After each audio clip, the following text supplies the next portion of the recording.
Olá pessoal, mais um vídeo no canal Vene Casagrande, vídeo com informações do Flamengo, é claro, e nessa sexta-feira, enfim, sextou. Por falar nisso, que semana, vou falar para vocês, até que a semana passou correndo, mas foi uma semana extremamente cansativa, mesmo sendo o período data FIFA, mas enfim, sexta-feira com informações do Flamengo, Alcaraz foi apresentado de maneira oficial à imprensa, em uma entrevista coletiva lá no CTzinho do Urubu. Vou trazer aqui duas declarações dele sensacionais. Vamos falar também sobre o substituto de Pedro, o que a diretoria do Flamengo definiu, pelo menos por hora, sobre a situação do atacante Pedro, que vai passar por uma cirurgia, e quem será o substituto. O Flamengo vai ou não contratar um jogador? O Flamengo vai ou não manter o Gabigol como o reserva imediato do Pedro? Nós vamos falar sobre essa situação. Tem um nome que foi especulado no Flamengo e que está sendo contratado pelo Corinthians. É isso mesmo. Isso tudo e muito mais no vídeo de agora, mas antes gostaria de pedir para você se inscrever no canal, dar o like no vídeo, ativar a notificação, compartilhar o vídeo com os amigos, com as amigas e assim ajudar o canal Vene Casagrande a crescer cada vez mais. Conto com a sua colaboração, qualquer ajuda será super bem-vinda, inclusive se quiser colaborar de maneira financeira, o Pix está aqui na descrição. Qualquer ajuda, repito, será muito bem-vinda. Vamos para as informações. Antes de mais nada, vamos falar de um nome que estava sendo especulado no Flamengo após a lesão do Pedro, que é do Memphis Depay, jogador holandês de 30 anos, baita jogador inclusive, da seleção holandesa, disputou a Eurocopa recentemente, lembrando que ele foi oferecido ao Flamengo cerca de 2-3 semanas atrás, porque ele estava livre no mercado, não renovou com o Atlético de Madrid e poderia ter vindo para o futebol brasileiro para vestir a camisa do Flamengo. Ele foi oferecido, na ocasião o Flamengo nem sequer abriu negociações, mas um outro clube brasileiro está contratando esse jogador e vai fazer um investimento de cerca de 70 milhões aí por um contrato com o atacante holandês. Esse clube é o Corinthians. E eu quero levantar uma bola, que eu até levantei essa bola hoje lá no SBT Sport Rio, sobre essa situação do Corinthians. Gente, o Corinthians está devendo a Deus e o mundo. Vamos lá, o Corinthians deve ao Flamengo pela compra do Mateuzinho, deve ao Cuiabá pela compra do Ranieri, deve ao Toluca pela compra do Pedro Raul, deve ao Santos Laguna pela compra do Félix Torres. Fora dívida com empresários que não pagam comissão, com o próprio elenco que não paga salário, até mesmo direito de imagem. Então o Corinthians está devendo a todo mundo. É justo o Corinthians fazer o que está fazendo? Se põe no lugar do presidente do Cuiabá, por exemplo. O Cuiabá hoje briga com o Corinthians para não ser rebaixado para a Série B. O Corinthians contratou um jogador do Cuiabá, que é o Ranieri, e não pagou esse jogador e tem uma dívida altíssima com o Cuiabá. É justo isso? É por isso que o debate sobre o fair play financeiro tem que acontecer. Mas não tem que acontecer porque o Botafogo está investindo alto, ou porque o Flamengo investe alto, ou porque o Palmeiras investe alto. Esse debate de fair play financeiro está começando de uma maneira errada e, no fim das contas, vai até ajudar o produto do futebol brasileiro. Mas a mira, na minha opinião, tem que ser voltada para clubes que fazem como o Corinthians vem fazendo. Mas o Flamengo fez isso muito nos anos 90. Sim, concordo, não só o Flamengo. Vários clubes fizeram. Mas não é porque fez no passado que agora, no presente, um outro clube pode fazer. É claro que não. Não tem como bater palmo para uma situação como essa.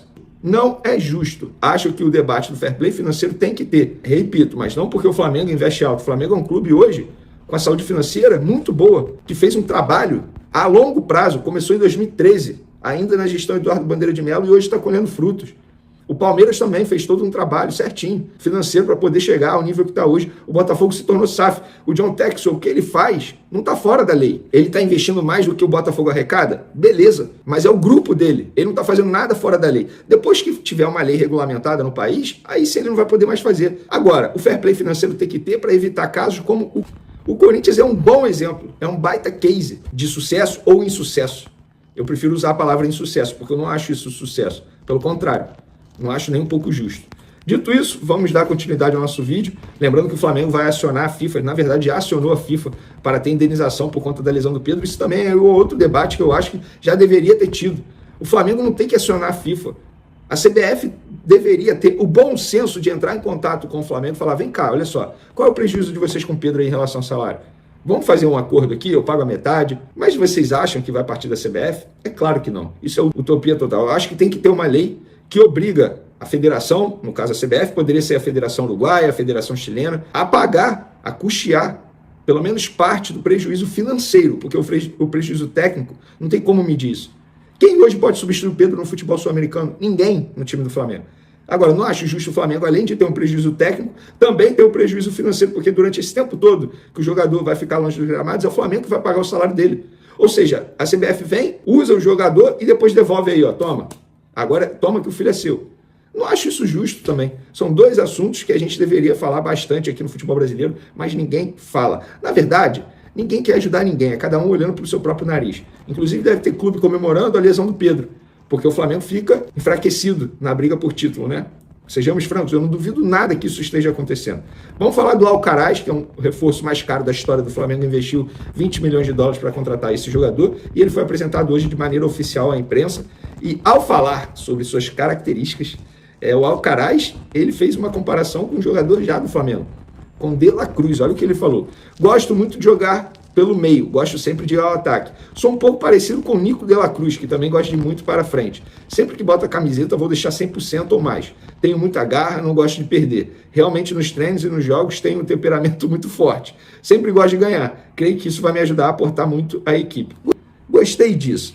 Tenho muita garra, não gosto de perder. É isso. O Flamengo precisa de jogador que não gosta de perder. Chega daquele risinho depois de derrota. Chega de sair com um sorriso, como se nada tivesse acontecendo. O jogador que veste a camisa do Flamengo não pode gostar de perder. Saber perder é uma coisa, gostar de perder é outra. Tem que saber perder, é claro. Agora, sair felizinho depois de sofrer uma derrota dentro de campo vestindo a camisa do Flamengo, jogador nenhum pode ter essa característica no Flamengo. Gostei do Alcaraz. E além disso, sabe o que ele falou? Estou muito feliz de chegar ao maior clube da América. Alcaraz, se você acha que vai me conquistar assim, você está no caminho certo. Tamo junto. Confesso que eu estou muito curioso para ver essa passagem do Alcaraz pelo Flamengo, um jogador de 21 anos. Infelizmente, ele acabou sendo expulso na confusão que ele se meteu no jogo contra o Corinthians, mas depois fica à disposição, obviamente, aí, do técnico Tite, um baita jogador, torcer para dar certo. Vamos falar agora do substituto do Pedro, porque a diretoria, a priori, bateu o martelo. O substituto do Pedro será Gabigol. Eles não vão ao mercado contratar um jogador, pelo menos nesse momento, até porque eles entendem que não dá para fazer loucura financeira, como o Bruno Spindel mencionou ontem na entrevista coletiva, e as opções são poucas, porque a janela de transferência fechou e teria que ser uma contratação de um jogador livre no mercado ou um jogador que rescindiu até o dia 2 de setembro. Então, pessoal, o número diminui bastante, o número de opções, obviamente. Então, o Gabigol será o homem escolhido pela diretoria, digamos assim, para tentar suprir a ausência do Pedro. O que eu não acho errado, não. Não dá para você contratar por contratar só para dizer que contratou. O Gabigol tem um alto custo ao Flamengo mensal. É jogador do Flamengo. Não vive um bom momento, não quer mais jogar com a camisa do Flamengo. A diretoria tem que sentar com ele e cobrá-lo. Falar: Gabigol, chegou o momento de você provar o porquê você tem o maior salário do atual elenco, porque você é considerado ídolo. Chegou sua chance. Você vive reclamando que não tem minutagem. Agora você terá minutagem. Vai abraçar a oportunidade? E se eu fosse o Gabigol, sabe o que eu faria? Eu iria comer a bola para me valorizar no mercado. Porque nesse momento ele está desvalorizado. Arrisco a dizer que é o momento mais desvalorizado da carreira do Gabigol. É um jogador já de 28 anos e que não joga um bom futebol há 2 temporadas. Então ele precisa se valorizar para poder conseguir um bom contrato com a sua futura equipe ou conseguir uma boa renovação com o Flamengo, o que eu acho muito pouco provável. Inclusive, os números do Gabigol nessa temporada assustam de maneira negativa.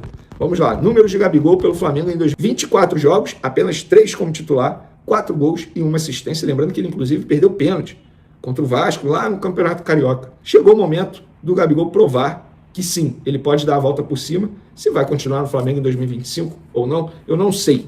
Mas hoje estamos em 2024, mês de setembro, jogos importantes pela frente, e o Gabigol tem um alto salário e ele tem que entrar em campo e dar tudo de si.